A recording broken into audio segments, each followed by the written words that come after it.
Hello, welcome back बच्चों। मैं सुनील पांडे आप सबको अपने इस चैनल पांडे सर की क्लास में बहुत बहुत स्वागत करता हूं। आज हम लोग पढ़ने जा रहे हैं कक्षा 6 की पुस्तक अतीत से वर्तमान अध्याय 3 प्रारंभिक समाज।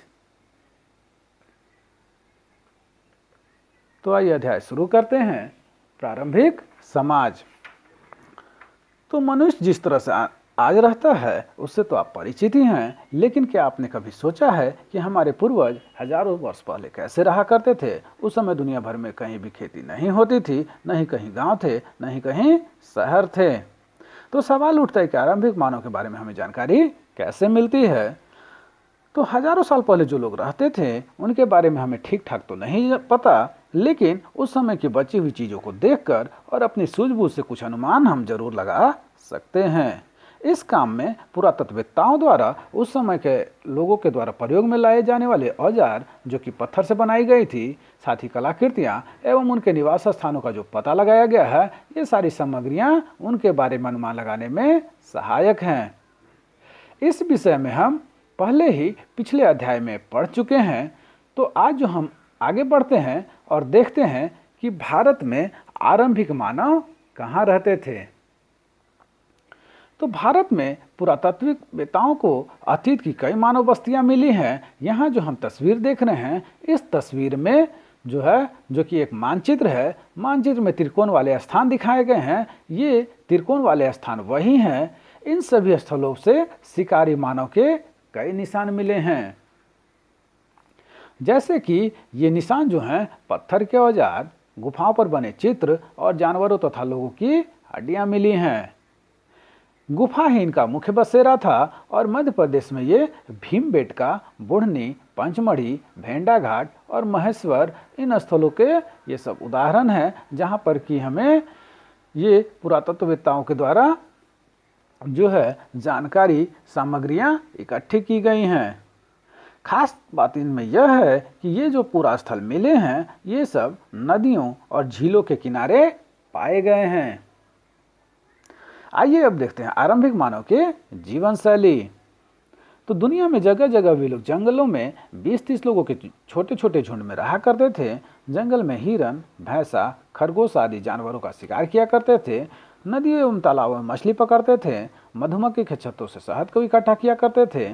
वे जंगली पेड़ों के फल तोड़ लाते और पौधों की मीठी जड़ें और कंदमूल जैसे कि आलू, शकरकंद जैसे फल हैं उनको खोद कर ले आते थे और जंगलों में अपने आप उगे जंगली अनाज को भी काट लाया करते थे। वे ज़्यादातर कंद, फल आदि खाते, साथ ही थोड़ा बहुत मांस भी खाते थे। परंतु मांस उनका मुख्य भोजन नहीं था, क्योंकि उन लोगों के जो औजार हमें प्राप्त हुए हैं, जो कि उससे बड़ी संख्या में जंगली जानवरों का शिकार करना बहुत ही कठिन रहा होगा। दूसरा कारण यह है कि जानवर उनसे ज़्यादा शक्तिशाली और तेज दौड़ने वाले थे। इससे भी वो शिकार करने में असमर्थ रहते होंगे, इसलिए मांस उनका मुख्य भोजन नहीं था। आइए अब देखते हैं कि वे लोग कपड़े कैसे पहनते थे। तो आज जैसा हम कपड़े पहनते हैं, आरंभिक मानव को पहनने की चीज भी जानवरों और पेड़ों से मिलती थी। वो हमारे जैसे नहीं थे।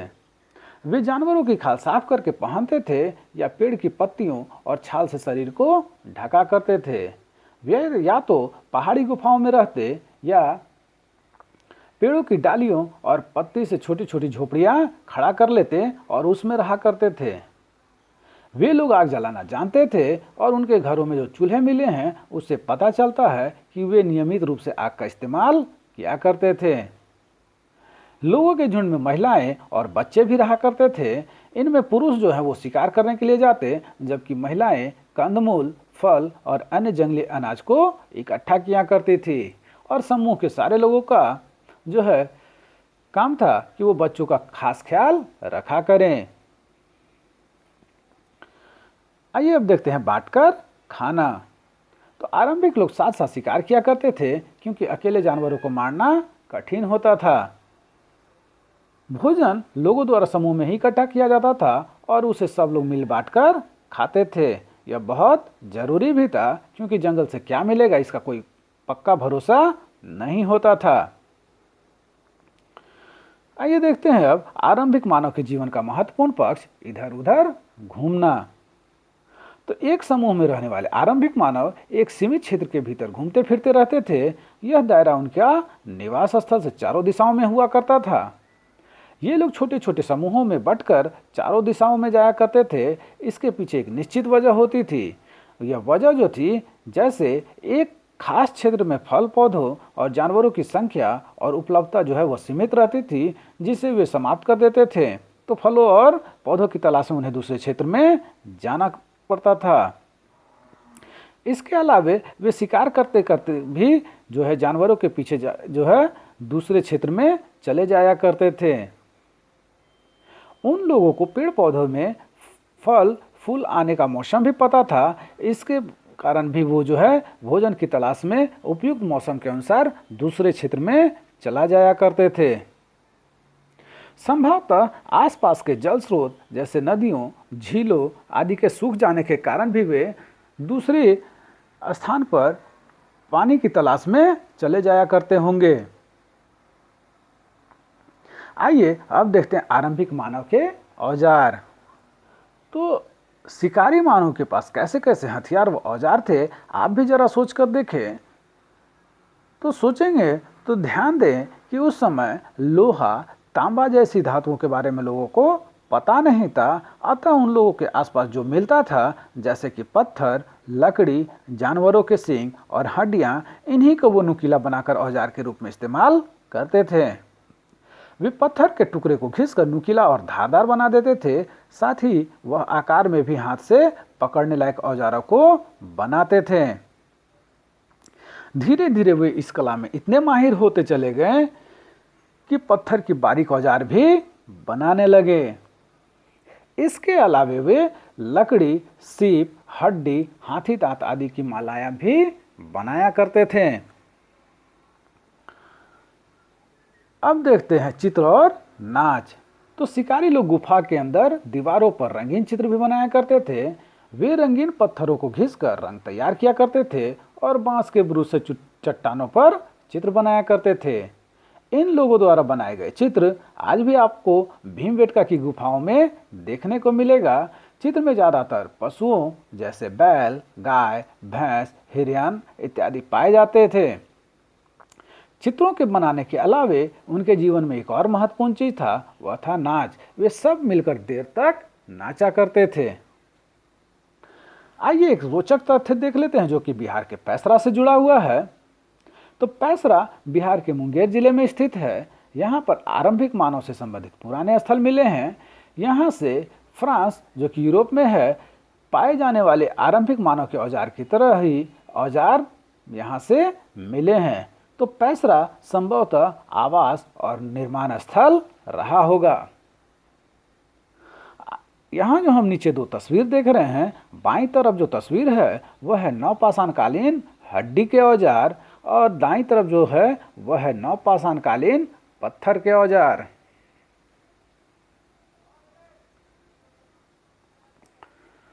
यहाँ भी जो तस्वीर हम लोग देख रहे हैं, ये तस्वीरें भी पत्थरों के औजार हैं। तो औजार बनाने के तरीकों में और जीवन शैली में आए परिवर्तनों के जो प्रमाण मिले हैं, उस आधार पर पाषाण काल को 3 भागों में विभाजित किया जाता है। तो पाषाण काल का आरंभिक चरण जो है, जिसे हम पूरा पाषाण काल कहते हैं, ये लगभग 20 लाख साल पहले से 14,000 साल पहले तक था। इस समय लोग शिकार और भोजन संग्रह के रूप में अपना जीवन बिताया करते थे। आग का आविष्कार एवं अस्थायी आवास इस काल में उन्होंने शुरू किया था। पूरा पाषाण काल के बाद अब देखते हैं मध्य पाषाण काल। तो मध्य पाषाण काल में पर्यावरणीय बदलाव आए और वातावरण में गर्मी बढ़ी, जिसके कारण गेहूं, जौ, मड़ुआ जैसे अनाज स्वयं उग गए तथा कई क्षेत्रों में घास वाले मैदान भी बनने लगे। घास पर आश्रित शाकाहारी जानवरों की संख्या इस वजह से बढ़ने लगी और इस समय लोगों द्वारा पत्थरों के और अच्छे औजार बनाए जाने लगे, जिसमें लकड़ी पर लगाकर जो है इस्तेमाल किया जाने लगा। और इन परिवर्तनों के आधार पर इस काल को मध्य पाषाण काल कहा गया। तो मध्य पाषाण काल को माना जाता है कि यह लगभग 14,000 साल पहले से 8,000 साल पहले तक था। आइए अब देखते हैं पाषाण काल का अंतिम काल, जिसे हम नवपाषाण काल कहते हैं। इस युग में मानव के जीवन, उनके रहन सहन तथा कला कौशल में बड़े बदलाव आए और ये माना जाता है कि इसका काल 8,000 साल पहले से 3,000 साल पहले तक था।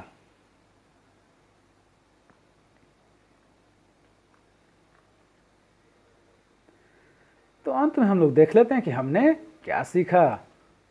पुरातत्ववेत्ताओं को अतीत की कई औजारें, गुफाओं पर बने चित्र और जानवरों तथा लोगों की हड्डियां मध्य प्रदेश में भीमबेटका, बुढ़नी, पंचमढ़ी, भेंडा घाट और महेश्वर से मिले हैं। शिकारी मानव पत्थर, लकड़ी, जानवरों के सींग और हड्डियों को औजार के रूप में इस्तेमाल किया करते थे। शिकारी मानव के द्वारा बनाए गए चित्र भीमबेटका की गुफाओं में पाया जाता है। पाषाण काल को 3 भागों में बांटा जाता है। पाषाण काल के आरंभिक चरण को पूरा पाषाण काल कहते हैं, जो लगभग 20 लाख साल पहले से 14,000 साल पहले तक था। इस काल में ही आग का आविष्कार हुआ एवं अस्थायी आवास का प्रयोग भी शुरू हुआ था। पाषाण काल के मध्य चरण को मध्य पाषाण काल कहते हैं, जो लगभग 14,000 साल पहले से 8,000 साल पहले तक था और इस काल में ही जलवायु गर्म हुई और अनाज जैसे गेहूं, जौ, मड़ुआ का प्रयोग शुरू हुआ। पाषाण काल के अंतिम चरण को नवपाषाण काल कहते हैं, जो लगभग 8,000 साल पहले से 3,000 साल पहले तक था और इस काल में ही मानव के जीवन, उनके रहन सहन तथा कला कौशल में बदलाव शुरू हुआ था। पाषाण काल के लोग मनोरंजन के लिए चित्र बनाते और नाच किया करते थे। तो आप सबों को हमारा यह प्रयास कैसा लगा, हमें जरूर कमेंट कर बताएं।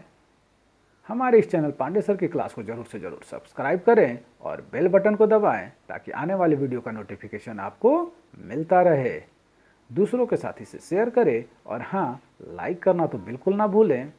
आपका लाइक करना ही हमारी मेहनत का फल है। धन्यवाद। Thank you.